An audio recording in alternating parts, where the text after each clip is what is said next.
Mais dès que je l'eus appelée, et qu'elle fut revenue près du lit de la charité de Giotto, ses larmes cessèrent aussitôt de couler. Elle ne put reconnaître ni cette agréable sensation de pitié et d'attendrissement qu'elle connaissait bien, et que la lecture des journaux lui avait souvent donné, ni aucun plaisir de même famille, dans l'ennui et dans l'irritation de s'être levée au milieu de la nuit, pour la fille de cuisine, et à la vue des mêmes souffrances dont la description l'avait fait pleurer, elle n'eut plus que des ronchonnements de mauvaise humeur, même d'affreux sarcasmes, disant, quand elle crut que nous étions partis et ne pouvions plus l'entendre, « Elle n'avait qu'à ne pas faire ce qu'il faut pour ça. Ça lui a fait plaisir. Qu'elle ne fasse pas de manière maintenant. Faut-il tout de même qu'un garçon ait été abandonné du bon Dieu pour aller avec ça?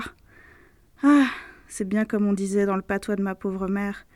qui du cul d'un chien s'amourose, il lui paraît une rose. » Si, quand son petit-fils était un peu enrhumé du cerveau, elle partait la nuit, même malade, au lieu de se coucher, pour voir s'il n'avait besoin de rien, faisant 4 lieues à pied avant le jour afin d'être rentrée pour son travail, en revanche, ce même amour des siens, et son désir d'assurer la grandeur future de sa maison, se traduisait dans sa politique à l'égard des autres domestiques par une maxime constante, qui fut de n'en jamais laisser un seul s'implanter chez ma tante, qu'elle mettait d'ailleurs une sorte d'orgueil à ne laisser approcher par personne, préférant, quand elle-même était malade, se relever pour lui donner son eau de Vichy, plutôt que de permettre l'accès de la chambre de sa maîtresse à la fille de cuisine. Et comme cet hyménoptère observé par Fabre, la guêpe fouisseuse, qui, pour que ses petits, après sa mort, aient de la viande fraîche à manger, appelle l'anatomie au secours de sa cruauté et, ayant capturé des charançons et des araignées, leur perce avec un savoir et une adresse merveilleux le centre nerveux d'où dépend le mouvement des pattes, mais non les autres fonctions de la vie, de façon que l'insecte paralysé près duquel elle dépose ses œufs fournisse aux larves, quand elles écloront, un gibier docile, inoffensif, incapable de fuite ou de résistance, mais nullement faisandé, Françoise trouvait pour servir sa volonté permanente de rendre la maison intenable à tout domestique des ruses si savantes et si impitoyables que, bien des années plus tard, nous apprîmes que si cet été-là nous avions mangé presque tous les jours des asperges, c'était parce que leur odeur donnait à la pauvre fille de cuisine, chargée de les éplucher, des crises d'asthme d'une telle violence qu'elle fut obligée de finir par s'en aller. Hélas, nous devions définitivement changer d'opinion sur le Grandin. Un des dimanches qui suivit la rencontre sur le Pont-Vieux, après laquelle mon père avait dû confesser son erreur, comme la messe finissait, et qu'avec le soleil et le bruit du dehors, quelque chose de si peu sacré entrait dans l'église que Madame Goupil, Madame Percepied, toutes les personnes qui tout à l'heure, à mon arrivée un peu en retard, étaient restées les yeux absorbés dans leurs prières, et que j'aurais même pu croire ne pas m'avoir vu entrer, si, en même temps, leurs pieds n'avaient repoussé légèrement le petit banc qui m'empêchait de gagner ma chaise, commençaient à s'entretenir avec nous à haute voix de sujets tout temporels, comme si nous étions déjà sur la place.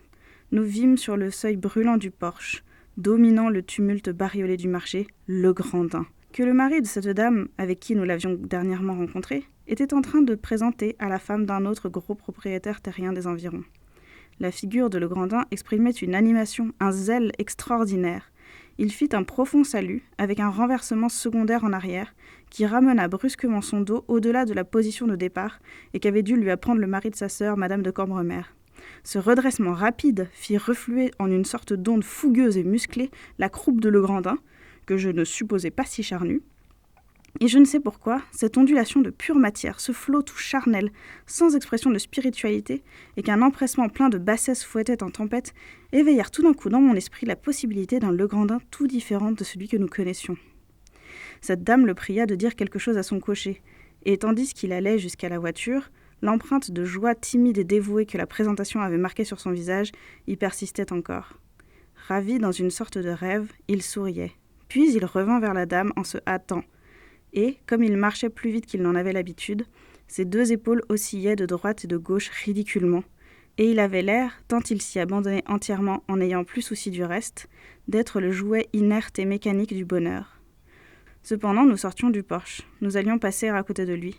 Il était trop bien élevé pour détourner la tête, mais il fixa de son regard soudain chargé d'une rêverie profonde un point si éloigné de l'horizon qu'il ne put nous voir et n'eut pas à nous saluer.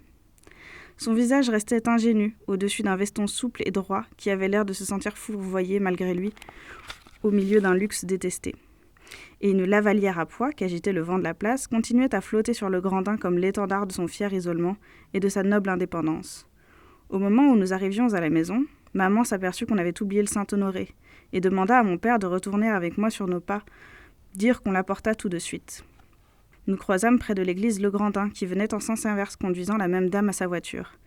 Il passa contre nous, ne s'interrompit pas de parler à sa voisine, et nous fit du coin de son œil bleu un petit signe en quelque sorte intérieur aux paupières, et qui, n'intéressant pas les muscles de son visage, put passer parfaitement inaperçu de son interlocutrice. Mais, cherchant à compenser par l'intensité du sentiment le champ un peu étroit où il en circonscrivait l'expression,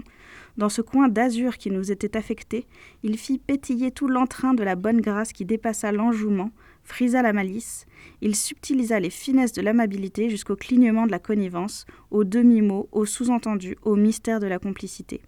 Et finalement exalta les assurances d'amitié jusqu'aux protestations de tendresse, jusqu'à la déclaration d'amour, illuminant alors, pour nous seuls, d'une langueur secrète et invisible à la châtelaine, une prunelle énamourée dans un visage de glace.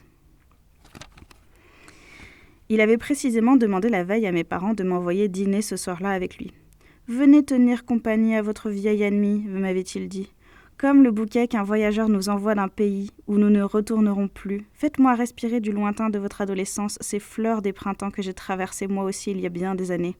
Venez avec la prime vert, la barbe de chanoine, le bassin d'or, venez avec le sédum dont est fait le bouquet de dilection de la flore balsacienne,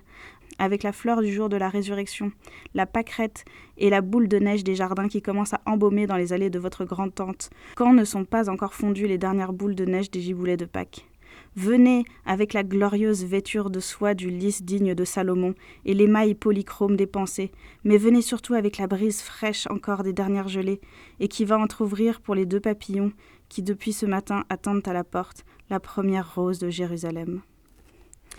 On se demandait à la maison si on devait m'envoyer tout de même dîner avec monsieur Legrandin, mais ma grand-mère refusa de croire qu'il eût été impoli. Vous reconnaissez vous-même qu'il vient là, avec sa tenue toute simple, qui n'est guère celle d'un mondain. Elle déclarait qu'en tout cas, et à tout mettre au pis, s'il l'avait été, mieux valait ne pas avoir l'air de s'en être aperçu. À vrai dire, mon père lui-même, qui était pourtant le plus irrité contre l'attitude qu'avait eue Legrandin, gardait peut-être un dernier doute sur le sens qu'elle comportait. Elle était comme toute attitude ou action où se révèle le caractère profond et caché de quelqu'un. Elle ne se relie pas à ses paroles antérieures. Nous ne pouvons pas la faire confirmer par le témoignage du coupable qui n'avouera pas. Nous en sommes réduits à celui de nos sens, dont nous nous demandons, devant ce souvenir isolé et incohérent, s'ils n'ont pas été le jouet d'une illusion, de sorte que de telles attitudes, les seules qui aient de l'importance, nous laissent souvent quelques doutes.